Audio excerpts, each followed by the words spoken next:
বেশ, তো আমরা আজকে রিভিশন ক্লাসে রয়েছি। মেন ক্লাস তো আমাদের হয়ে গেছে। আওয়ার ক্যাসিউরিনা ট্রি, যে যে পয়েন্টগুলো টু দি পয়েন্ট আমরা এখন জানবো। এখন তার আমাদের এলাবোরেট ব্যাখ্যা তো আমরা করবো না। এখন আমরা জানবো যে যেগুলো আমাদের পরীক্ষার জন্য মনে রাখতে হবে। বেশ, প্রথমেই যে অংশটা আমরা মনে রাখবো যে এটা কি ধরনের একটা পোয়েম, অটোবায়োগ্রাফিক্যাল পোয়েম। এটা ছাড়াও আরও যে ধরনগুলো আছে সেটা আসছি আমি। পাবলিকেশন সালটা এখান থেকে খুব গুরুত্বপূর্ণ, 1882 সাল আমরা খেয়াল রাখছি। এবং কোথায় পাবলিশ হয়েছিল? Ancient ballads and legends of Hindustan. ব্যাস, ঠিক আছে। এইখান থেকে এই পিডিএফ থেকে আপাতত এটা মনে রাখলাম। এরপর আজকের রিভিশন পিডিএফটা তোমরা পেয়ে যাবে ক্লাস হয়ে যাওয়ার পর। তো এই পিডিএফ থেকে আমরা পুরোটা পড়বো, রিভিশন পিডিএফ থেকে। প্রথম, জনার বা কী ধরনের কবিতা। দেখো একটা জিনিস লক্ষ্য করবে, টেস্ট পেপারে কিন্তু বারবার পাচ্ছ এটা কী ধরনের কবিতা হিসাবে। আইদার পাচ্ছ তোমরা একে ওড হিসাবে, ঠিক আছে, ও ডিই ওড হিসাবে, অথবা একে তোমরা পাচ্ছ লিরিক পোয়েম হিসাবে, ঠিক আছে। কিন্তু এখানে দেওয়া আছে দেখো রোমান্টিক এলিজি। এবার বলি, রোমান্টিক এলিজি হচ্ছে গিয়ে ওড, ওকে। এলিজি মানে হচ্ছে গিয়ে দুঃখ, কষ্ট, কারোর বেদনায় রচনা। এই কবিতার মধ্যে তোমরা দেখবে তার স্মৃতিচারণ করছে ভাই বোনের, তো সেই দুঃখের কারণে এলিজি তো আছি, কিন্তু সেটা অন্যদিকে ক্যাসিউরিনা ট্রিকে রোমান্টিসাইজও করা হচ্ছে এই কবিতায়। তাহলে রোমান্টিক এলিজি বলবো। যদি কবিতার পরীক্ষায় এমসিকিউ তো অপশানে এলিজি এবং ওড একসঙ্গে থাকে, ওডটাকেই নেবো, শুধু এলিজি নয়, হবে না, ঠিক আছে। খেয়াল থেকে না, রোমান্টিক এলিজিটাকেই আমরা ওড হিসেবে চিহ্নিত করবো, ঠিক আছে। পরীক্ষায় আইদার হয় লিরিক থাকবে, নয় ওড থাকবে। লিরিক এবং ওড একসঙ্গে থাকবে না, এলিজি এবং ওড একসঙ্গে থাকতে পারে। শুধু এলিজি মানে যেটাতে শুধুই শোক গাথা, দুঃখের কাহিনী, কিন্তু আমাদের এই কবিতাটা শুধুই শোক গাথা নয়, প্রকৃতির বর্ণনাও আছে, ক্যাসিউরিনা ট্রিরও বর্ণনা দেওয়া আছে, তাই এটাকে রোমান্টিক এলিজি বলবো। এলিজি উইথ রোমান্টিসিজম, যেটাকে আমরা ওড হিসাবেই চিহ্নিত করবো, ঠিক আছে। এবং অবশ্যই অটোবায়োগ্রাফিক্যাল পোয়েম তো আমি আগেই বলে দিয়েছি, কারণ একটু আগেই ওই নোটে দিয়ে আমরা পড়ে এলাম। পরবর্তী গুরুত্বপূর্ণ অংশ হিসেবে আসছি, কবিতায় কতগুলো স্ট্যান্ডা রয়েছে? 5টা স্ট্যান্ডা। প্রত্যেকটা স্ট্যান্ডায় লাইন সংখ্যা কটা? 11টা। এবং সবথেকে গুরুত্বপূর্ণ রাইম স্কিম, ঠিক আছে। দেখো বলা রয়েছে, দেখো এ B, B A, B, R C D, D C, R E E E, total 11টা করে লাইন আছে এক একটা স্ট্যান্ডায়। 1 2 3 4 5 8 6 7 8 9, আচ্ছা একটা ই কম হবে, হ্যাঁ। লাস্ট 3 সরি স্ট্যান্ডা ওয়াইজ দেওয়া যায় আছে, হ্যাঁ। A B, B A, B, stanza wise. First স্ট্যান্ডায় এটা, আর সেকেন্ড স্ট্যান্ডায় সি ডি, ডি সি, এই ফরম্যাটে আছে। লাস্ট 3টে স্ট্যান্ডায়, হ্যাঁ, না, লাস্ট 3টে স্ট্যান্ডায় ই ই ই, ঠিক আছে। 3টে স্ট্যান্ডাতে ফরম্যাটটা কীরকম আছে, প্রত্যেকটা স্ট্যান্ডা ওয়াইজ দেওয়া আছে, হ্যাঁ, এক একটা স্ট্যান্ডার নয়। আরও ডিভিশনটা কবিতাতে ডিটেলসে দেওয়া আছে, যেটা আমরা তখন পড়েছিলাম সেই হিসাবেই তোমরা পড়বে, যেটা ডিটেলস দেওয়া আছে সেই হিসাবেই পড়বে, এটাতে বেশি খুলিয়ে যাবে। বেশ, আর একটা জিনিস খেয়াল রাখবে, হ্যাঁ, আর একটা জিনিস খেয়াল রাখবে এইটা, যে এই কবিতাটা কিসের মিশ্রণ, কোন কোন ফর্মে, হ্যাঁ। English and Italian sonnet format, দুটোকে মিশিয়ে তৈরি করা হয়েছে এই ফরম্যাটটা। খুব একটা পরীক্ষায় দেয় না, তবে একটু খেয়াল রাখলাম। রাইম স্কিম যেটা বই মানে আগে করেছিলাম, আমি আসছি পুরোনো পিডিএফে, সেটা দেখে করবে। বেশ, টোনটায় আসছি অবজেক্টিভ সেন্সরি অবজারভেশন, সেখান থেকে নস্টালজিক গ্রিপ, আলটিমেটলি স্পিরিচুয়াল ট্রান্সিয়েন্সি। বেশ, পুরোটা বলি। অবজেক্টিভ সেন্সরি অবজারভেশন মানে নির্দিষ্টভাবে ইন্দ্রিয়গ্রাহ্য অবজারভেশন, অর্থাৎ লক্ষ্য। ফার্স্ট স্ট্যান্ডে যদি লক্ষ্য করো, কবি কিন্তু সেখানে ফুলের গন্ধের কথা বলছেন, ওই যে ক্রিমসন রেডের কথা বলছেন, তারপরে মৌমাছিরা এসে বসছে, গান শুনতে পাচ্ছেন, সবগুলো কিন্তু ইন্দ্রিয়গ্রাহ্য ফার্স্ট স্ট্যান্ডা। দ্বিতীয় স্ট্যান্ডা মানে ফার্স্ট এবং সেকেন্ড স্ট্যান্ডায় এই অবজারভেশন পাবে। 3 নম্বর স্ট্যান্ডায় গিয়ে তোমরা নস্টালজিক গ্রিপ পাবে, অর্থাৎ অতীতের যে ঘটনাগুলো, যে ভাই বোনদের সাথে তিনি যেমন খেলা করতেন সেই কথাটা বলছেন। তারপরে আলটিমেটলি কবিতার টোন একেবারে শেষের দিয়ে গিয়ে পৌঁছাচ্ছে কোথায়? Spiritual transiency and faith in the power of love and art. Ultimately গিয়ে কবি বলছেন না, যে আমি জানি এই যে অবলিভিয়ন কার্স, বিস্মৃতির যে অভিশাপ, সেটা থেকে আমি হয়তো তোমাকে রক্ষা করতে পারবো না, কিন্তু আমার সৃষ্টি তোমাকে রক্ষা করতে পারবে। অর্থাৎ art, art can immortalise you, or my love can immortalise you. আমার ভালোবাসা অথবা এই যে আমার ক্রিয়াকলাপ বা কার্যকলাপ, সেটা হয়তো তোমাকে অমর করে যাবে। কবিতার টোনটা এইভাবে ফ্লো হচ্ছে তিনটে ধারাতে। এরপরে এটার যে ব্যাকগ্রাউন্ড স্টোরি অ্যান্ড কনটেক্সট, সেটা আলোচনায় আসছি। Toru Dutt, one of the pioneer of Indo Anglian poetry, Indo Anglian মানে ইন্ডিয়ান এবং অ্যাংলিয়ান অর্থাৎ ইংলিশের পোয়েট্রির একজন অন্যতম প্রধান কবি ছিলেন। তিনি লিখেছিলেন our casuarina tree as a deeply personal elegy, ব্যক্তিগত দুঃখের অনুভূতি হিসাবে। Having lost her beloved siblings, আমি তার হিস্ট্রি বলেছি, তার বিলাভেড বা প্রিয় দুই ভাই বোনকে তিনি হারিয়েছিলেন, আবজু এবং অরু, এই নাম দুটো খেয়াল রাখবো। কিসে হারিয়েছিলেন এটাও ব্যাখ্যা করেছি, টিউবার কিউলিসিস, যক্ষরকে হারিয়েছিলেন ইয়ং এজে। হ্যাঁ, এবার এই যে দত্ত বা Dutta lived much of her later life in nostalgia, তার জীবনের বাকি অংশটা তিনি যতদিন বেঁচেছিলেন সেইটুকু সময়ের মধ্যে তিনি এই স্মৃতিচারণ করেই কাটিয়েছিলেন। এইবার আর একটা জিনিস খেয়াল রাখবে যে কবি তার জীবনের স্মৃতি কোথাকার, স্মৃতিটা হচ্ছে কি বেঙ্গলের, ঠিক আছে, শৈশবের স্মৃতিটা। বর্তমানে তিনি কোথায় ছিলেন? ফ্রান্স অ্যান্ড ইংল্যান্ড, মানে ইউরোপে, ঠিক আছে, বেশ। আর এই যে স্মৃতিচারণের জন্য কাকে সিম্বল হিসেবে ব্যবহার করেছেন? ক্যাসিডিনা ট্রিকে। বেরিয়ে গেল। এবার এতক্ষণ যেগুলো আমরা পড়লাম সেগুলো অলরেডি একটা ছোট্ট করে কি পয়েন্টস করে দেওয়া আছে, ওখানে তো পুরোপুরি আলোচনা করে দেওয়া আছে, এখানে কি পয়েন্ট করে দেওয়া আছে। তবে যেটা সব থেকে মনে রাখবো বেশি এই জায়গায়, যে এই কবিতার মূল থিম কি? Grief and nostalgia, grief and nostalgia. বাকিগুলো তো বলে দিয়েছি, অতীত কেটেছে কোথায়? ইন্ডিয়াতে, বর্তমানে কোথায় রয়েছেন? ইউরোপে। এটা খেয়াল রাখবো, কবিতা যখন লিখছেন তখন ইউরোপে, হ্যাঁ, এবং কবিতার মধ্যেই মেনশন আছে। বেশ, এরপর আমরা চলে আসছি স্ট্যান্ডা ওয়াইজ কি থিম। প্রত্যেকটা স্ট্যান্ডাতে জাস্ট মেন জায়গাগুলোকে আমরা খেয়াল রাখবো। তো কবিতার প্রত্যেকটা লাইনে আমাদের বারবার পড়তে হবে। আমি আরেকবার কবিতার লাইনগুলো ধরে লাইনগুলো তলায় দাগ দিয়ে দেবো, যেগুলো থেকে খুব কোশ্চেন থাকছে আমাদের। স্ট্যান্ডা 1 কি আছে? Description of the tree.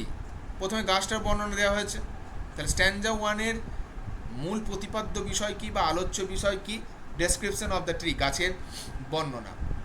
The tree is ট্রাপড in giant creeper, এটা খেয়াল রাখবো। তাকে কিসের সঙ্গে তুলনা করা হয়েছে? ক্রিপারকে লাইকা পাইথন, পাইথনের সঙ্গে তুলনা করা হয়েছে। বিয়ারিং, সে কি ধরনের ফুল বহন করছে? Crimson flower. Okay, despite the creepers tight grip the tree stand strong and firm. এই যে ক্রিপার তাকে শক্ত করে জড়িয়ে রেখেছে, তাও গাছটা কি? স্ট্রং অ্যান্ড ফার্ম, দৃঢ়তার সঙ্গে দাঁড়িয়ে আছে। ওই যে যেটাকে আমরা বারবার বলছি যে স্ট্রেংথ অ্যান্ড রেজিলেন্স। বহু কোশ্চেন জায়গায় পাচ্ছিলে যে গাছটা কিসের symbol? Strength and resilience, strong and farm. Strong থেকে স্ট্রেংথ এবং ফার্মটাই হচ্ছে গিয়ে রেজিলেন্স। তাহলে এটাই হচ্ছে গিয়ে ওই ট্রিটা কিসের নিশান বা কিসের সিম্বল, সেটা কিন্তু এখানে দিয়ে দেওয়া হলো। ইট অ্যাট্রাক্টস বার্ডস অ্যান্ড বিজ with its beauty and grace. ওই যে ফার্স্ট স্ট্যান্ডার একেবারে শেষ দুটো লাইনে দেখতে পাচ্ছিলে, যেটা মৌমাছি পাখিদের আকর্ষিত করছে তার অপরূপ সৌন্দর্যের দ্বারা। তাহলে ফার্স্ট স্ট্যান্ডার প্রধান থিম কি? Strength and beauty amidst encircling adversity. Encircling adversity মানে ঘিরে থাকা প্রতিকূলতা, ঘিরে থাকা প্রতিকূলতার মাঝে শক্তি এবং সৌন্দর্যের নিদর্শন হলো ক্যাসিডিনা ট্রি। এই প্রথম স্ট্যান্ডাতে কবি সেই থিমটাকে প্রকাশ করেছে, যে চারপাশে এত প্রতিকূলতা রয়েছে, এই গাছ রয়েছে, তারপরে ওই যে স্কার্সগুলো বা ক্ষত দাগগুলো ছিল, এগুলো তো সব তো প্রতিকূলতা। এই প্রতিকূলতার মাঝে মাথা তুলে দাঁড়িয়ে রয়েছে ক্যাসিডিনা ট্রি, তাই casuarina tree is the symbol of strength and resilience. ব্যাস, এটা গেল ফার্স্ট স্ট্যান্ডার থিম। সেকেন্ড স্ট্যান্ডায় চলে আসছি। সেকেন্ড স্ট্যান্ডে আমরা কি দেখতে পাবো? Sensory and domestic imagery. Sensory, ওই যে দেখতে পাচ্ছ পুকুরের ছায়া পড়ছে, সুন্দর স্নিগ্ধ সকাল, বাবুনটা গাছের ডালে বসে রয়েছে, এগুলো সব তো দৃশ্যমান, এগুলো সব তো আমাদের সেন্সের দ্বারা বা ইন্দ্রিয়ের দ্বারা আমরা দেখতে পাচ্ছি বা শুনতে পাচ্ছি বা অনুভব করতে পারছি। আর ইমেজারি তো অবশ্যই ডোমেস্টিক ইমেজারি, হয়েছে গরু যাচ্ছে মাঠে চড়তে, হ্যাঁ, জানলাটা খোলা থাকছে, এগুলো সব তো গৃহস্থ ইমেজারি। তাহলে এইগুলো সব গৃহস্থ ছবি। তাহলে সেকেন্ড স্ট্যান্ডে আমরা এই দুটো ধরনের জিনিসকে দেখতে পাবো। কী কী দেখতে পাচ্ছি দেখো। অ্যাট ডন, ভোরের বেলায়, the speaker views the tree from her window, জানলা দিয়ে দেখছে, ঠিক আছে। তিনি কি দেখছেন, a grey baboon sits like a statue on its crest. ভালো করে লক্ষ্য করে, সব যা যা গুরুত্বপূর্ণ দেওয়া আছে। বাবুনটা কালার দেওয়া আছে গ্রে। কোথায় বসেছিল, কেমন বসেছিল, লাইক আ স্ট্যাচু, স্ট্যাচুর মতন হয়ে বসেছিল। কোথায় বসেছিল, অন ইটস ক্রেস্ট, ইটস মানে ক্যাসিউরিনা ট্রি, ক্যাসিউরিনা ট্রির ক্রেস্ট অর্থাৎ টপে। হোয়াইল ইটস অফস্প্রিং, যখন তার উত্তরসূরিরা কী করছিল, play on the ground below, নিচে খেলা করছিল। ব্যাস। তাহলে এই অংশগুলোর মধ্যে যা যা ইম্পর্টেন্ট ছিল, এই লাইনটা, এই অংশটা থেকে খুব কোশ্চেন থাকবে, দেখবে সেকেন্ড স্ট্যান্ডার্ড আমরা করেওছি টেস্ট পেপারে, যতবার দেখি ততবার দেখবে এই জায়গাটা থেকেই কোশ্চেনগুলো থাকছিল। বেশ, তারপর দেখবে ওয়াটার লিলিসের জায়গাটাও বলে দিয়েছি, খুব কম জায়গাতে পেয়েছি কোশ্চেনে, কিন্তু গুরুত্বপূর্ণ অবশ্যই। ওয়াটার লিলিস কি হচ্ছে, ব্লুম ইন দ্য ট্যাঙ্ক, কোথায় ফুটছে, ওই যে জলাধার আছে সেইখানে। বিনিথ ইটস সেটস, এই ইটস মানে ক্যাসিউরিনা ট্রি, ক্যাসিউরিনা ট্রির যে ছায়াটা যেখানে পড়ছে তার নিচে। লাইক গ্যাদার্ড স্নো, অবশ্যই তোমরা বইয়ের টার্মটা খেয়াল রাখবে, স্নো এনম্যান্সড যে টার্মটা ছিল, হ্যাঁ, মানে যেন বরফ জমা হয়ে আছে একটা জায়গায়, সেজন্যই গ্যাদার্ড স্নো বলে দিলাম। বইয়ের টার্মটা খেয়াল রাখবে বেশি করে, অর্থাৎ আমাদের জানতে চাইবে যে ওয়াটার লিলিগুলোকে দেখে কিসের মতো লাগছে, গ্যাদার্ড স্নো বা স্নো এনম্যান্সড বলে যে শব্দটা ছিল। বেশ, এরপর স্ট্যান্ডার্ড 3-তে চলে আসছি। স্ট্যান্ডার্ড 3-তে আমরা এবার পাবো দেখো নস্টালজিয়া অ্যান্ড মেমোরি, এখান থেকে তো শুরু হচ্ছে আসল কাণ্ডটা। এরপরে কবি তার আসল উদ্দেশ্যে পৌঁছাচ্ছে। অ্যাকচুয়ালি এই কবিতা লেখার আসল উদ্দেশ্য কি, এই কবিতা লেখার আসল উদ্দেশ্য কিন্তু ক্যাসিউরিনা ট্রির সৌন্দর্যকে বর্ণনা করা নয়। কবিতা লেখার আসল উদ্দেশ্যটা কোথায়, তার যে নস্টালজিয়া রয়েছে, তার যে শৈশবের স্মৃতি রয়েছে সেটার বর্ণনা করা। তাহলে সেটার কাজ শুরু হলো কোথা থেকে, থার্ড স্ট্যান্ডার থেকে। বেশ, থার্ড স্ট্যান্ডার কী কী দেখতে, সেকেন্ড স্ট্যান্ডার কী থিমটা একটু বলে দিই। Natural beauty and vivid sensory impression, এটা অলরেডি এখানে বলাই আছে, তাই অতটা দাগ দিচ্ছি না। স্ট্যান্ডার 3-তে কী দেখতে পাচ্ছি, the tree is dear to the speaker not only for its physical beauty, ওই যে কবি বলছেন না যে গাছটা এত সুন্দর, এত প্রতিকূলতার সত্ত্বেও সে ঠাড়ো হয়ে দাঁড়িয়ে আছে, এই কারণে গাছটা আমার কাছে স্মরণীয় তা নয়। কিসের জন্য, এই যে she remembers playing beneath it with her beloved siblings Abju and Aru who are no more. তিনি গাছটাকে কেন মনে রেখেছেন, কারণ এই গাছের নিচেই তিনি তার প্রিয় ভাই বোন আবজু এবং অরুর সঙ্গে ছোটোবেলায় খেলা করেছেন, যারা বর্তমানে আর বেঁচে নেয়। These memories bring tears in her eyes, ওই যে বলেছিল যে আমার চোখ দিয়ে জল গড়িয়ে আসে, উষ্ণ জল গড়িয়ে আসে, হ্যাঁ, মানে ততক্ষণ পর্যন্ত আমি মনে করতে থাকি যতক্ষণ না আমার চোখ দিয়ে উষ্ণ জল, হট টিয়ার্স গড়িয়ে আসছে। মেন লাইন কিন্তু এই জায়গাগুলি, এবং এই জায়গাগুলো থেকেই কোশ্চেন থাকবে। এখানে কি থিম তাহলে কি দেখানো হলো, memory, love and the pain of irreparable loss, অর্থাৎ যে লসটা তার হয়েছে, যেটা কোনোদিন রিপেয়ার করা যাবে না, সেই লসের কারণে যে দুঃখ বা যন্ত্রণা, সেটাই হচ্ছে এই কবিতার প্রধান থিম স্ট্যান্জা 3-তে। Stanza 4, universal resonance and exile, কি বলা হচ্ছে দেখো। The tree laments in an eerie mournful manner, শব্দগুলো কিন্তু ওই জন্য দিয়ে দেওয়া আছে, হ্যাঁ, লাইক এ ডায়ার্স, একদম এই লাইনগুলো থেকেই দেবে কোশ্চেন পাবে বারবার। আমি কেন ধরে দিচ্ছি এই লাইনগুলো, কারণ এই লাইনগুলো আমাদের বেশি করে পড়তে হবে। তাহলে গাছের যে টোন, সেটাকে কিসের সঙ্গে তুলনা করা হয়েছে, লাইক এ ডায়ার্স, সেটা কেমন, আওয়াজটা কেমন, ল্যামেন্টটা কেমন, গাছে ইরি টোনের ল্যামেন্ট করছে সে, ঠিক আছে।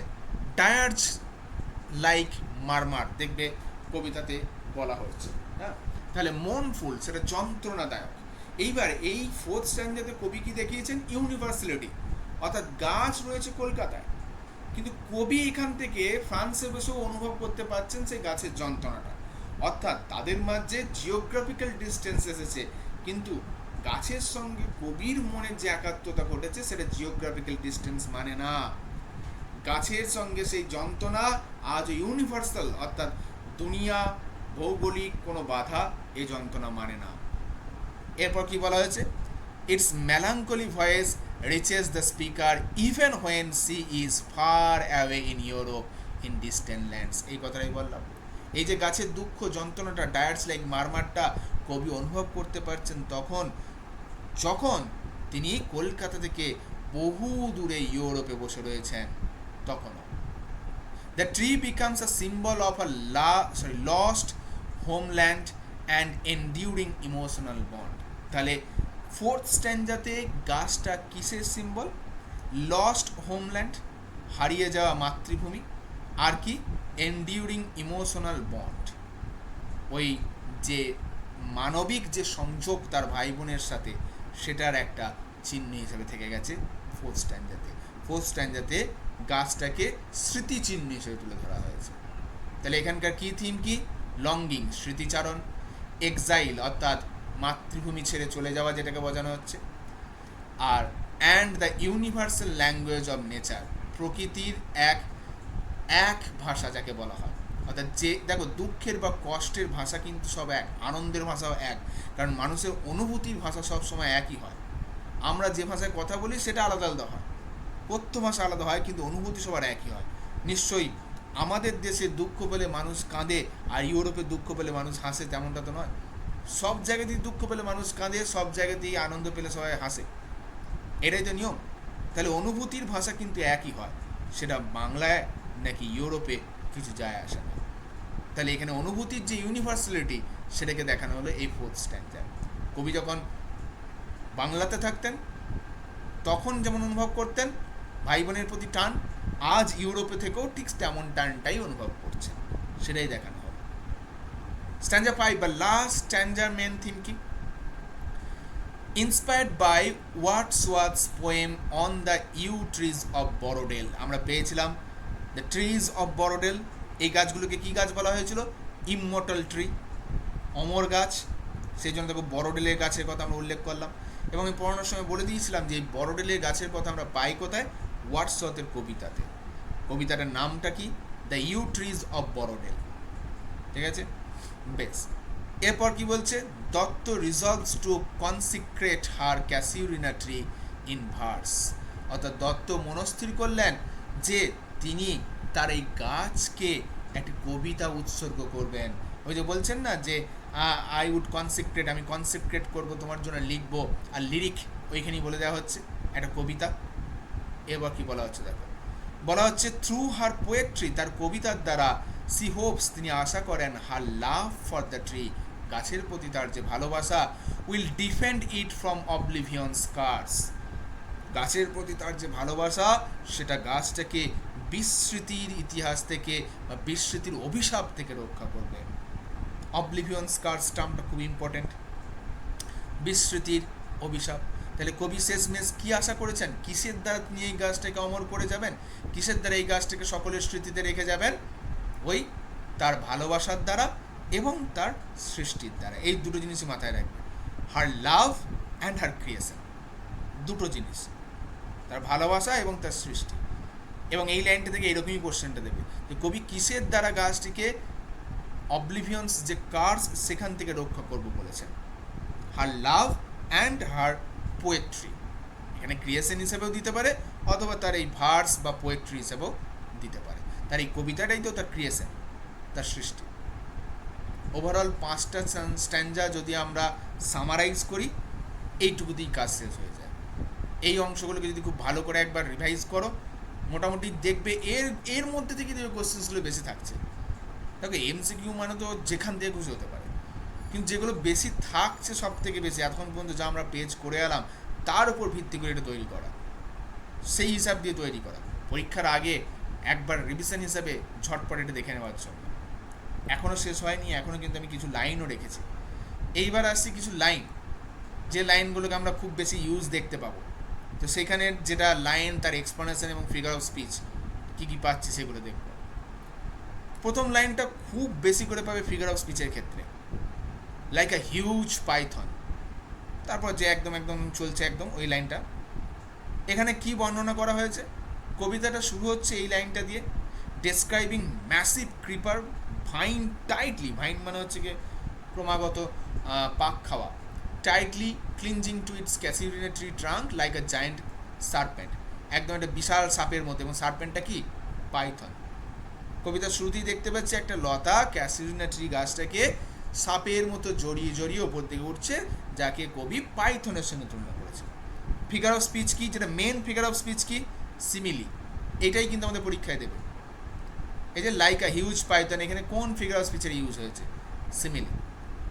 নিচে দিয়ে দিয়েছি দেখো, compares the creeper vine directly to a Python, তাই তো, পাইথনের সঙ্গে তুলনা করে দেওয়া হয়েছে ডাইরেক্ট। বেশ, এখানে ভিজুয়াল ইমেজারিও আছে, অ্যালিটারেশনও আছে।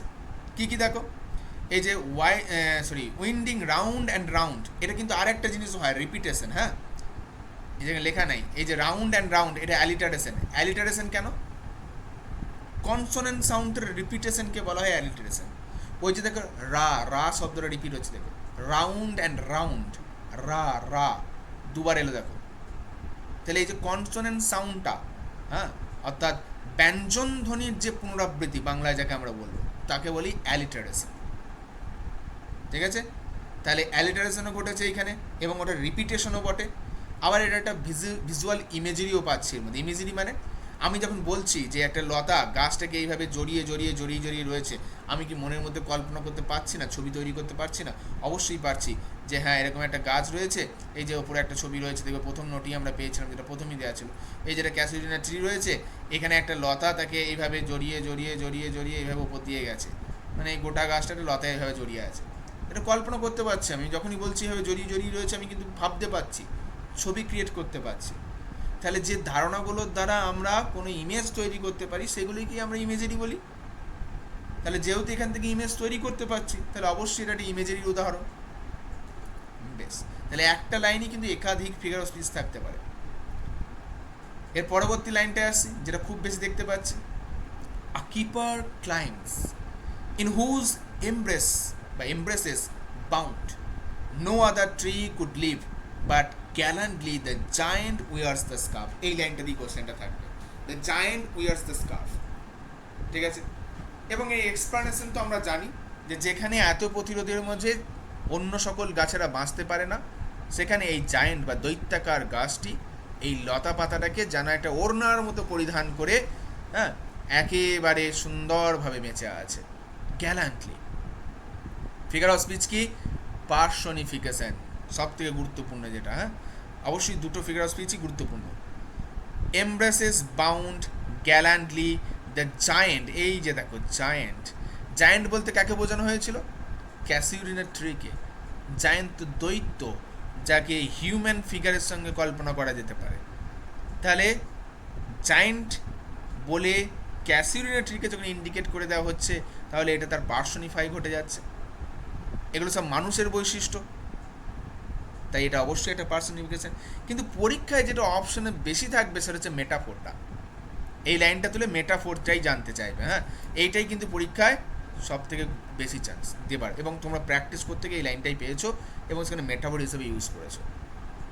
মেটাফোর ওই জায়েন্ট বলতে বোঝানো হয়েছে কাকে, ট্রিটাকে। এটা একটা ডাইরেক্ট কম্পারিজন। দেখো এইখানে কোনো লাইক বা অ্যাজ দিয়ে তুলনা হয়নি। হ্যাঁ, এখানে কিন্তু ডাইরেক্ট জায়েন্ট মানে বুঝিয়ে দেওয়া হচ্ছে ক্যাসিউরিনা ট্রি, এটা মানেই কিন্তু ডাইরেক্ট ট্রিটা, অর্থাৎ যাহাই জায়েন্ট তাহাই ট্রি বা ক্যাসিউরিনা ট্রি, ডাইরেক্ট কম্প্যারিজন, সেই কারণে এটা একটা মেটাফোর। ঠিক আছে, আর পাশাপাশি উইয়ার্স দ্য স্কার্ফটাও মেটাফোর। দেখো বলা হচ্ছে the flowering creeper is styled as a decorative scarf. এখানে স্কার্ফ বলতে কাকে বোঝানো হয়েছে, বোঝানো হয়েছিল কাকে, ওই যে ক্রিপারটাকে, তাই তো। এটাও তো ডাইরেক্ট কম্প্যারিজন।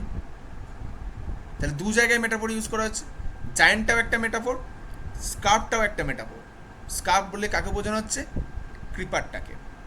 এবং তোমাদের পরীক্ষায় এই লাইনটাই দেবে, উইয়ার্স দ্য স্কার্ফ, এই লাইনটা। ঠিক আছে, এখানে কি ইউজ করা হয়েছে, অথবা এই পুরোটা দিয়ে দেবে, the giant wears the scarf, এইখান থেকে এতটা অংশ দিয়ে দেবে, দিয়ে কোন ফিগার অফ স্পিচ এখানে ইউজ করা হয়েছে। মাথায় রাখবে, যদি এই লাইন থেকে অবশ্যই প্রথমে যদি অপশন থাকে মেটাফোরে, একদম চোখ বুঝে প্রথম অপশন তোমরা মেটাফোরটাকেই নেবে। যদি অপশানে থাকে মেটাফোর, ওইটাকেই আগে নেবে, অন্য কোনো অপশন নেবে না, এর জন্য খেয়াল থাকে। ঠিক আছে, কারণ এটাই মেন ফিগার অফ স্পিচ এখানে ইউজ হয়েছে, যেটা সেটা হচ্ছে গিয়ে মেটাফোর। বেশ, এরপরে আসছি পরবর্তী লাইনে, a grey baboon sit statue like alone watching the sunrise. এটার বর্ণনা দেওয়ার প্রয়োজন পড়ে না, খুবই পাতি একটা বর্ণনা, যেখানে কবি দেখাচ্ছেন একটা ধূসর বর্ণের বাবন গাছের ডালে বসে বসে সূর্যোদয় দেখছে। ব্যাস। ফিগার অফ স্পিচ কি? সব থেকে প্রধান ফিগার অফ স্পিচ সিমিলি। পরীক্ষাতে সিমিলি হিসেবেই দেবে এই লাইনটাকে। প্র্যাকটিস করতে এই লাইনগুলো পেয়েছো দেখবে। কি এই যে স্ট্যাচু লাইক, মূর্তির মতো, লাইক দ্বারা তুলনা করা হলো, তাহলে লাইক দ্বারা তুলনা মানেই নিঃসন্দেহে সেটা সিমিলি। এছাড়াও অবশ্যই এটা একটা ভিজুয়াল ইমেজেরি। আমি যখন মনে মনে বলছি বা লাইনটা বলছি, একটা ধূসর বর্ণের বানর গাছের ডালে বসে সূর্যোদয় দেখছে, তুমি কল্পনা করতে পারছো, দেখো হ্যাঁ একটা বানর গাছের ডালে, মানে নিজেকেই কল্পনা করতে পারবে যে হ্যাঁ আমি বসে রয়েছি গাছের ডালে, সেখান থেকে বসে বসে সূর্যোদয় দেখছি। তাহলে এই তো বিষয়টা, তাই না? এ তো সাধারণ বিষয়। এটা তো আরও বেশি করে ইমেজটা ক্রিয়েট করতে পারবে, কারণ নিজেদের ছবি তো আমরা বহুবার দেখেছি ধরো আয়নাতে, তাহলে একই তো বিষয়। বেশ, এরপরের লাইনটায় আসছি, 4 নম্বর line. But not because of its magnificence, dear is the casuarina tree to my soul. কি বলা হচ্ছে? যে এই যে ক্যাসিউরিনা ট্রিটা, সেটা তার বিশাল আকৃতির জন্য আমার কাছে স্মরণীয় নয়। আমার কাছে ক্যাসিউরিনা ট্রিটা, বা আমার আত্মার কাছে ক্যাসিউরিনা ট্রিটা স্মরণীয়, কারণ আমরা সবাই জানি যে এর সাথে আমার সিবলিংসদের স্মৃতি জড়িত রয়েছে। এখানে কি ফিগার অফ স্পিচ ইউজ করা হচ্ছে? এটা একটু কম চান্স পরীক্ষায়, তবুও জেনে রাখো। ইনভার্সন অথবা হাইপার বেটন বলা হয় একে। ইনভার্সন জিনিসটা কি? রিভার্সে বলা। হ্যাঁ, আমি ভাত খাই না বলে আমি খাই ভাত, এই ধরনের বিষয়টাকে বলা। সহজভাবে যদি বলি, এতটাও বিষয়টা সোজা নয়। লাইনটা দেখো কি বলছে, দেখো, ডিয়ার ইজ দ্য ক্যাসিউরিনিটি। এই লাইনটাকে ঘুরিয়ে বলা হয়েছে। এই লাইনটাকে খুব সহজে বলা হতো, the casuarina is dear to me. Subject কি ছিল? The casuarina tree. তো তাহলে সাবজেক্টটাকে পরে আনা হলো, দেখো, ডিয়ার ইজ দ্য ক্যাসিউরিনা। এই লাইনটা বলা উচিত ছিল কি? ক্যাসিউরিনা ট্রি ইজ ডিয়ার, এইভাবে বলা উচিত ছিল, কিন্তু এই জিনিসটাকে ঘুরিয়ে বলা হলো। তাহলে এই কেসটাকে আমরা কি বলবো? ইনভার্সন। যারা ম্যাথ ট্যাথ পড়েছো তারা তো নিশ্চয়ই জানো ইনভার্স বলা হয় যেটা, ম্যাথামেটিক্যাল টার্ম, তাই তো? তাহলে এটাকে আর একটা নাম কি? Hyperbaton. চলো এরপরে চলে আসছে আমরা 5 নম্বর লাইনে। Beneath it we have played থেকে শুরু করে যেগুলো ছিল, for your sake shall the tree been ever deer.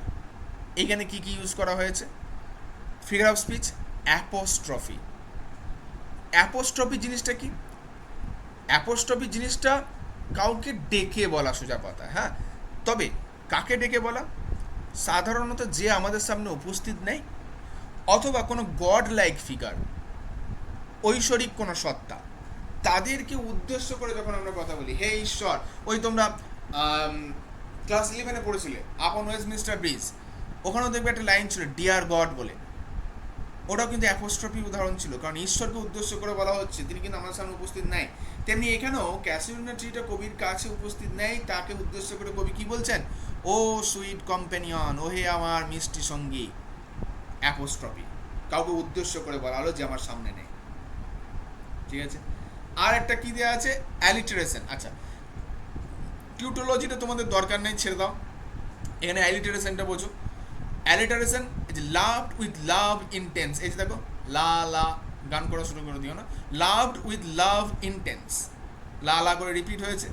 হ্যাঁ, তাহলে এই লা লা কিন্তু সেই 90s-এর গানে দারুণ অ্যালিটারেশন হতো। লা লা লা লা লা করে যে শুরু করতো, মোটামুটি 5 মিনিটের গানে 2 মিনিট লা লা থাকতো, ওখানে ভীষণ অ্যালিটারেশন চলতো। তো কবি এখানে ইউজ করেছেন হ্যাঁ লা লা করে। লাভ উইথ লাভ ইনটেন্স, এটা অ্যালিটারেশন, কারণ কনসোনেন্ট সাউন্ড, ওই যে লা, এটা রিপিট হয়েছে। ব্যাস। এরপরে চলে আসছি 6 নম্বরে। What is that dirge like murmur that I hear like the sea breaking on a shingle beach. Simile তো দেখতেই পেয়ে গেছো, এই যে রয়েছে লাইক, প্রথমেই চলে আসছি এখানে সিমিলিতে, আর বলার প্রয়োজন নেই। মেন ফিগার অফ স্পিচ এখানে সিমিলি। তাছাড়াও যেটা আর একটা অন্যতম গুরুত্বপূর্ণ, সেটা হচ্ছে পার্সনিফিকেশন, ডায়ার্স লাইক মারমার। হ্যাঁ, আচ্ছা, মারমার বা মর্মধ্বনি যাকে বলা হয় বাংলায়, সেটা অ্যাকচুয়ালি কোনো হিউম্যান লাইক ফিগারের মুখ থেকেই বেরোতে পারে, বা কোনো অ্যানিমেলের মুখ থেকেই বেরোতে পারে। ওই সমুদ্রের যে ঢেউ বা গাছ, সে কিন্তু মর্মধ্বনি করতে পারে না। মানে এখানে বেসিক্যালি গাছটার কথা বলা হয়েছে, গাছটা তো মর্মধ্বনি দিতে পারে না। আওয়াজ করা কার বৈশিষ্ট্য? মানুষের বৈশিষ্ট্য, তাই তো? কিন্তু মানুষের বৈশিষ্ট্য চাপিয়ে দেওয়া হচ্ছে গাছের ওপর, তাই এটাকে এই জায়গায় পার্সনিফাই করা হলো, তাহলে অবশ্যই এটা পার্সনিফিকেশন। এছাড়াও একটা জিনিস হয় যেটা রেটোরিক্যাল কোয়েশ্চেন বলা হয়, তোমাদের এটা নিয়ে কোনো ভাবনা চিন্তা দরকার নেই, তবু জিনিসটা কি বলি, রেটোরিক্যাল কোয়েশ্চেন কিছুই না, তুমি আগে থেকে অ্যান্সার এক্সপেক্ট করো। হুম, মানে তুমি আগে থেকে অ্যান্সার এক্সপেক্ট করছো সে হয় ইয়েস নয় নো দিয়ে উত্তর দেবে, কিংবা একেবারে স্পেসিফিকলি সে নো বলবে কিংবা স্পেসিফিকলি ইয়েস বলবে। যেমন ধরো এরম প্রশ্ন আমরা করি না যে তুই কি আমাকে বোকা ভাবছিস, তার মানে আমি কি বলতে চাইছি যে আমি বোকা নই, অর্থাৎ যাকে আমি প্রশ্ন করছি আমি তার কাছে শুনতে চাইছি না না আমি ভাবিনি বোকা। এটাই হচ্ছে বিষয়। এগুলো হচ্ছে রেটোরিক্যাল কোশ্চেন যেখানে অ্যান্সার প্রিফিক্সড, আগে থেকে ফিক্সড হয়ে থাকে। এখানে কি রেটোরিক্যাল কোশ্চেনটা ছিল, what is that dirge like murmur that I hear, the poet ask question for effect, no answer is expected. এবার ফলাফল, অর্থাৎ যখন আমি জিজ্ঞেস করছি ওই যে ডায়ার্স লাইক মারমারটা কি, তখন আমাকে একজন কেউ এক্সপ্লেন করে বলবে তেমনটা আমি উত্তর চাইছি না। আমি শুনতে চাইছি যে হ্যাঁ আমি যেটা ভাবছি, অর্থাৎ ডায়াস লাইক মারমারটা আমার মনের মর্মধ্বনি, সেটাই উত্তর। অন্য কেউ এক্সপ্লেন করে উত্তর বলবে সেটা আমি চাইছি না, আগে থেকে উত্তর আমার কাছে স্থির আছে। এইগুলোকে বলে রেটোরিক্যাল কোয়েশ্চেন। ঠিক আছে, রেটোরিক্যাল কোয়েশ্চেন নিয়ে আমাদের মাথা ঘামাতে হবে না, আর ওটা নিয়ে এখন পরীক্ষার আগে মাথা নষ্ট করে লাভ নেই। মেন দুটো জায়গা যেটা সিমিলি আর পার্সনিফিকেশন, এই দুটোকে খেয়াল রাখবে। আর দুটো লাইন আমি তুলে রেখেছি, সেই দুটো লাইনকে বলবো, আরও অনেকগুলো লাইন আছে, তাও মেন 8টা লাইনকে আমরা এখানে তুলেছি। কি আছে, tree as in my happy prime, I saw thee in my own loved native clime. লাইনটা ব্যাখ্যা কী ছিল, যে এইখানে কবি বলছেন যে ডিস্টেন্স বা দূরত্ব হয়তো বৃদ্ধি পেয়েছে, কিন্তু আমি আমার শৈশবে আমার নেটিভ ক্লাইমে, অর্থাৎ দেশের মাটিতে যেমন করে গাছ তোমাকে দেখেছিলাম, আজও আমি ঠিক তেমনটাই তোমাকে মনে করি, বা আজও তোমাকে ঠিক আমার ততটাই মনে পড়ে। এখানে কি কি ইউজ করা হয়েছে, অ্যাপোস্ট্রফি তো অবশ্যই ইউজ করা আছে। এই যে দেখো, tree as in my happy prime, আমার সেই শৈশবের দিনগুলোতে, যেটা এখন বর্তমানে নাই, গাছটা কিন্তু সামনে, কিন্তু গাছটাকে উদ্দেশ্য করে বলা হচ্ছে, তাহলে এটা একটা অ্যাপোস্ট্রফি উদাহরণ। আচ্ছা, আর একটা আর্কেইজম আছে, আর্কেইজম করতে হবে না, হ্যাঁ, মানে আর্কেইজম জিনিসটা কি বলে দিই, যেটাকে আর্কেইক ইংলিশ বলা হয়। এই যে দেখো দি, দি শব্দটা, এই যে আই স দি, এটার মডার্ন ফর্ম কি, ইউ। ঠিক আছে, এই দি শব্দটা হচ্ছে আর্কেইজমের উদাহরণ বা আর্কেইক ইংলিশ উদাহরণ। আর্কেইক ইংরেজিতে দি বলা হতো, বর্তমানে ওটাকে আমরা বলি ইউ। এটা নিয়ে তোমাদের মাথা ঘামিয়ে লাভ নেই। 8 নম্বরে আসে, অর্থাৎ আজকে শেষ লাইন যেটা কবিতার, যেটা আমরা লাইন তুলেছি, may love defend thee from oblivion scars. এই লাইনটা ভীষণ গুরুত্বপূর্ণ, গোটা কবিতার মধ্যে বারবার পাবে বহু জায়গায়। এটার দ্বারা কি বোঝানো হয়েছে, অবশ্যই সেটা তো অলরেডি ব্যাখ্যা করে এসেছি। কবি কি বলেছেন, যে আমার ভালোবাসা হয়তো তোমাকে ভুলে যাওয়ার বা বিস্মৃতির অভিশাপ থেকে রক্ষা করবে। এখানে অবশ্যই মেন যেটা ফিগার অফ স্পিচ ইউজ হয়েছে সেটা হচ্ছে পার্সনিফিকেশন। কোথায়, লাভ অ্যান্ড অবলিভিয়ন স্কার্স, যদি বইতে লক্ষ্য করো, দুটো জায়গাতেই ইনিশিয়াল লেটারটাকে বড় হাতে দেওয়া হয়েছে।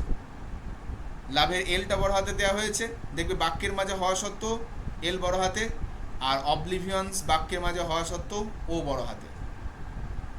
কখন কোনো শব্দের ইনিশিয়াল অক্ষর বড় হাতে দিই আমরা, যখন কোনো সেটা প্রপার নাউনকে বোঝাতে চাই, তাই তো। আমি ধরো একটা বাক্যে কারো নাম লিখছি, হ্যাঁ, আমি ধরো রাম শ্যাম যদু মধু কিছু একটা লিখবো, যখন রামের নামটা বাক্যের মাঝে আসবে তখনও কিন্তু আমি আটটা বড় হাতে লিখে দেখব। কেন, কারণ ওটা প্রপার নাউন। তার মানে অবলিভিয়ন স্কার্স এবং লাভ, এই দুটো শব্দকে প্রপার নাউন হিসেবে ধরা হয়েছে। আর প্রপার নাউন কাদের ক্ষেত্রে হয়, ব্যক্তির ক্ষেত্রে, পার্সনের ক্ষেত্রে হয়, তার মানে ওটা পার্সনিফাই করা হয়েছে। ঠিক আছে, যখনই কোনো লেটারকে দেখবি বাক্যের মাঝে থাকা সত্ত্বেও বড় হাতের দেওয়া হয়েছে কোনো একটা ওয়ার্ডের ইনিশিয়াল লেটার, তার মানে বুঝতে হবে ওই শব্দটাকে পার্সনিফাই করা হয়েছে। সিম্পল একটা বিষয়, শব্দ দেখলেই বুঝতে পারবে। যেখানে যেখানে পার্সনিফিকেশন হবে, মানে বিশেষত শব্দগুলোর ক্ষেত্রে, সেগুলোর ক্ষেত্রে ইনিশিয়াল লেটার বড় হাতে থাকবে। লাইনের মাঝে হওয়া সত্ত্বেও এদেরকে পার্সনিফাই করা হয়েছে বলে প্রথম অক্ষর বড় হাতে। তাহলে অবশ্যই প্রধান জায়গা ছিল পার্সনিফিকেশন। যদি ওভারঅল রিভাইজ করি আমরা, এই লাইনগুলো বা এই অংশগুলো আমাদের খুব ভালো করে চোখ বুলিয়ে রাখতে হবে। একটু কবিতাতে আসি আমি। হ্যাঁ, কবিতাতে দেখবে যে জায়গাগুলো থাকছিল যে গাছটার আকৃতি কেমন, গাছটা কেমন, অবশ্যই গাছটা কেমন ছিল, টল, হ্যাঁ, এই যে গাছটা একেবারে যেন নিয়ার দ্য স্টার্স, আকাশের কাছে পৌঁছে গেছে, এই লাইনটা প্রমাণ করছে গাছটা টল, মানে ডাইরেক্টলিও বলা আছে আমরা টল পাচ্ছি। আর গাছটা যে বহুদিন ধরে সমস্ত অত্যাচার সহ্য করে আছে, কোন কোন শব্দের দ্বারা পাচ্ছি, রাগেড আর স্কার্স, ডিপ উইথ স্কার্স, বেশ। আর এই কিপারকে কিসের সঙ্গে তুলনা করা হয়, যেটা তো অলরেডি আমরা ওখানে বলে এলাম, চলো। আর জায়েন্ট উইয়ার্স, জায়েন্ট বলতে কাকে বোঝানো হয়েছে, এটা আগে চালনা আমরা করে এলাম। স্কার্ফের দ্বারা কাকে বোঝানো হয়েছে, এটাও করে এলাম আগে, ঠিক আছে, ওই মেন আলোচনা দিয়ে করা আছে। আর এই যে ক্লাস্টার্স বা ফ্লাওয়ার, হ্যাঁ, অ্যাকচুয়ালি ক্লাস্টার বলতে কাকে বোঝানো হয়েছে, ফ্লাওয়ার্সগুলো, এই ফ্লাওয়ার্সগুলো কালারটা কেমন খেয়াল রাখবো, ক্রিমসন। মেন যে জায়গাগুলো থেকে কোশ্চেন থাকছে আমি শুধু বলে যাচ্ছি এখন, বেশ। আচ্ছা, বাগানটা কখন উপচে পড়ে, ওভারফ্লোস অ্যাট নাইট, রাত্রিবেলায়, ওভারফ্লোস অ্যাট নাইট গার্ডেন, বেশ। আর আর আর বেশ, ঠিক আছে, এখানে আর তেমন কিছু নেই। এবার স্ট্যান্ডার্ড 2-তে চলে আসছি। ওকে, ওই যে বাবুনটা কোথায় বসে থাকে, ক্রেস্ট, চূড়া, বাবুনটার কালার, গ্রে বাবুন কেমন বসে থাকে, স্ট্যাচু লাইক, এগুলো আলোচনা হয়ে গেছে অলরেডি একবার, বেশ। সে কি দেখে, সানরাইজ দেখে। তার অফস্প্রিংস বা তার পিউনিরা কোথায় থেকে, লিভ অ্যাবাউট অ্যান্ড প্লে, তারা খেলাধুলা করে এবং লাফালাফি করে, বেশ। আচ্ছা, কে সকালকে স্বাগত জানায়, কোকিলা, হেইল দ্য ডে, হ্যাঁ, আচ্ছা সকাল নয়, খেয়াল রাখবে হেইলস দ্য ডে, অনেক জায়গায় কিন্তু মর্নিং অপশন থাকছে, কোকিলা হেইলস দ্য দিয়ে ড্যাশ দিচ্ছে, দিয়ে সেখানে ডেও থাকছে মর্নিংও থাকছে, তো আমরা মর্নিংয়ে কিন্তু ঠিক মেরে ফেলবো যদি লাইনটা ঠিকঠাক মনে রাখি, কারণ আমাদের মনে হয় কোকিল যেহেতু পাখি ডাকছে তাহলে সকালকেই তো স্বাগত জানাবে, কিন্তু ওইটা তুমি ভাবলে হবে না, কবিতা যেটা আছে সেটা লিখতে হবে, কোকিলাস হেইলস দ্য ডে করবো, হ্যাঁ, বেশ। তারপর গরুগুলো কোথায় যাচ্ছে, এগুলো ঠিক আছে, অতটা লাগবে না। তারপরে চলে আসছি, বেশ, বাই দ্যাট হো ট্রি, বেশ, হো ট্রি বলতে কাকে বোঝানো হয়েছে, ক্যাসিউরিনা ট্রিকে, বেশ। ওয়াটার লিলি স্প্রিং, কিসের মতো আছে তারা, লাইক স্নো এনম্যান্সড, ঠিক আছে, এটা আমরা আলোচনাতে বলে এলাম আজকে, ওয়াটার লিলিগুলোর সঙ্গে কিসের সঙ্গে তুলনা করা হচ্ছে, বেশ, যেন তুষার আবৃত। চলো 3 নম্বর স্ট্যান্ডে চলে আসছি। এরপর এইখানে ও সুইট কম্পেনিয়ন্স, আচ্ছা, এখানে কম্পেনিয়ন্স বলতে কাদেরকে বোঝানো হয়েছিল, তার ভাই বোন, সিবলিংস, ঠিক আছে, আবজু এবং অরু, বেশ। এরপর চলে আসছি, একদম বেশ, what is that dirge like murmur that I hear, হ্যাঁ, ডায়ার্স লাইক মারমারটা থেকে বিভিন্নভাবে কোশ্চেন্সগুলো থাকছে, এই লাইনটা একটা মার্ক করবো আমরা, বেশ। তারপরে চলে আসবো আমরা এখানে, আচ্ছা, আননোন ল্যান্ড বলতে কাকে বোঝানো হয়েছে, the land of France and Italy or the land of Europe, এইভাবে অপশান থাকতে পারে, ঠিক আছে, আননোন ল্যান্ড বলতে কাকে বোঝানো হয়েছে। স্ট্যান্ডার্ড 4-এ চলে আসবো, বেশ, আননোন ল্যান্ড কিভাবে নোন হয়, ঠিক আছে, yet well known to the I of faith, এই লাইনটা থেকেও কিন্তু কোয়েশ্চেন্স থাকছে, বেশ। তারপরে চলে আসছি, আচ্ছা, ক্লাসিক সোর বলতে কোথাকার সোরকে বোঝানো হয়েছে, এই যে পরের লাইনই দেওয়া আছে, classic shore of France or Italy, ঠিক আছে, আচ্ছা। তারপর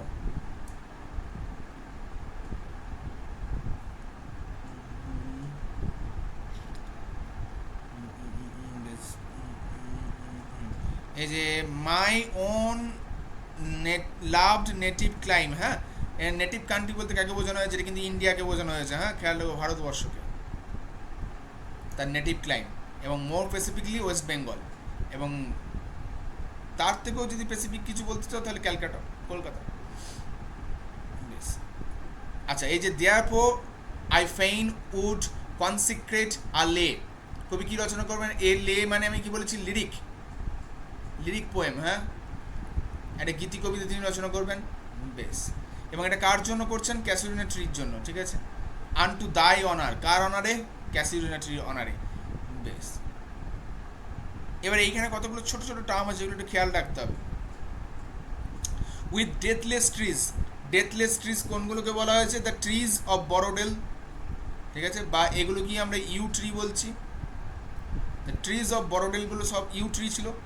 বেশ, আচ্ছা এইখানে ছোট ছোট যেগুলো ড্যাশ থাকছে, হ্যাঁ, অফুল কাকে বলা হয়েছে? ব্রাঞ্চেসগুলোকে, হ্যাঁ, অফুল কাকে বলা হয়েছে? ব্রাঞ্চেস। ফিয়ার ট্রেম্বলিং কি? হোপ। আর ডেথ, স্কেলিটন, এই যে টার্মগুলো ইউজ করা হয়েছে সেগুলো খেয়াল রাখবে। আর টাইমকে কি বলা হয়েছে? দ্য শ্যাডো, এগুলো খেয়াল রাখবে। বেশ, ফিয়ার, ফিয়ার, ট্রেম্বলিং, হোপ, হোপটা কেমন? ট্রেম্বলিং। অ্যান্ড ডেথ, আচ্ছা ডেথ, দ্য স্কেলিটন। বেশ, এই জায়গাগুলো একটু খেয়াল রাখবে, এগুলো থেকে ড্যাশ পূরণ দিচ্ছে খুব, ঠিক আছে। আর এই যে লাস্ট লাইন, যেটা তো অবশ্যই খেয়াল রাখবো, মে love defend thee from oblivion স্কাউস, এগুলো তো অলরেডি আলোচনাতে, মেন আলোচনাতে আমরা করেছি। ব্যাস, এই কবিতা থেকে মোটামুটি এই লাইনগুলোকে একটু ভালো করে দেখো, এবং যেমন যেমন কোশ্চেন হয় সেগুলো বললাম, ফিগার অফ স্পিচ কয়েকটা যেগুলো গুরুত্বপূর্ণ লাইন সেগুলো নিয়েও এখানে আলোচনা করে দিলাম। তো রিভিশন ক্লাস এতটাই, এবং এই যে নোট রিভিশনে দেওয়া থাকছে এগুলোকেও একবার করে ভালো করে খেয়াল করো।